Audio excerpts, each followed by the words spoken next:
ខណៈមហាជនកំពុងផ្ទុះការចាប់អារម្មណ៍នៅក្បាច់រាំពិសេសក្នុងក្លឹបងាកមកមើលយុវជនម្នាក់នេះវិញបានទម្លាយអាចកំបាំងរឿងចូលខារ៉ាអូខេឥឡូវនេះងាកមកធ្វើរឿងមួយនេះព្រោះតែមិនចង់ដាច់លុយសួស្ដីបងសួស្ដីបងបាទចូល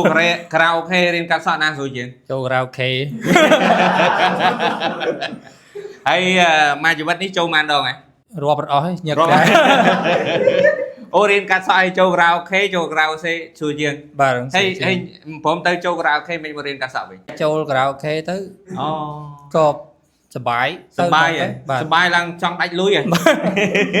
ដាច់លុយដល់ពេលសបាយចង់ដាច់លុយមករៀនរកលុយវិញបាទហើយបែរមករៀនបានខែហើយខ្ញុំរៀនបានជិតមួយខែអញ្ចឹងបាទហើយរៀនគ្រូឲ្យធ្វើអីខ្លះគ្រូឲ្យរៀនកាន់កត្រៃបាទបច្ចេកច្រើនតែមើលឥឡូវសឹកកាន់កត្រៃតិចមើល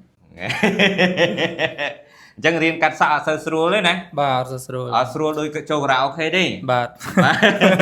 បាយអ្នកខេត្តណាខ្ញុំនៅខេត្តកណ្ដាលខេត្តកណ្ដាលនៅស្រុកអីស្រុកស្អាងអញ្ចឹងបាទមើលដើមហេតុអីបានមកចង់ចេះអាជីពនេះដើម្បីអាជីពនេះគឺល្អដើម្បីទៅអនាគតទៅវាថាអត់ដាច់បាយអូចេះប្រកបទៅគឺថាយើងស្រួលរលុយមកបាទទោះបីបានតិចច្រើនអីគឺថាវាស្រួលអនាគតយើងទៅវាអត់ពិបាកបាទដោយសារកាលពីមុនធ្វើការឲ្យគេទៅបានលុយច្រើនដែរប៉ុន្តែពិបាកមក